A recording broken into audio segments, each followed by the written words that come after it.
Hey there, welcome to another Counseling Convos. Today we are paying a lot of money for gas. No, today we're talking about a phenomena that happens once you start meeting with a therapist.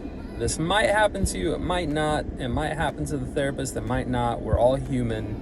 We experience very natural impulses, emotions, and so it's something to be mindful of. So let's say you've started your counseling sessions, you're a couple sessions in, and you feel this strange emotion, or you're processing an emotion, and you're starting to project that emotion onto the therapist. You're starting to feel as if you're in maybe a situation that happened before, or you're in the thick of it and your body's starting to really experience that emotion again, but you're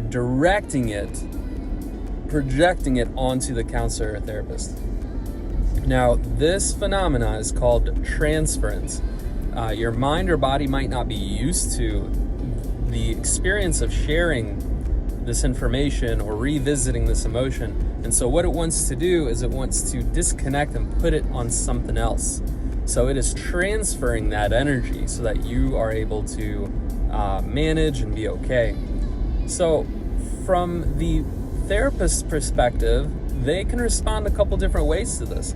If they're, a seasoned therapist or even a new therapist that is aware of this phenomena, which most are, then they will respond by reflecting this, helping you understand, or processing through what you're experiencing, what you're going through. What you don't want to see, and what therapists have to be kind of mindful of, is countertransference, where they feel that projection or they feel that projected emotion and they throw it right back at you, or they take it personally, or they feel wounded in some sort of way, and they make it more about them than they make it about you, and kind of really directing the energy back to what you're experiencing and how to move through that emotion. So it's something that both parties can be mindful of, transference and countertransference.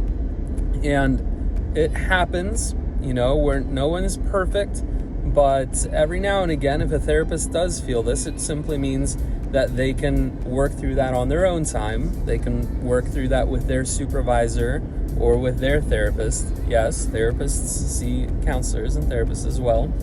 And on your end, it simply means to be aware of, when I am projecting these things onto my therapist, what's the reason behind that? Is it avoidance? Is it too difficult? Is it just uncomfortable and not familiar? Am I able to navigate my emotions myself in my own world without having to place it on another person, without wanting to place that ownership on someone else or putting it in their arena?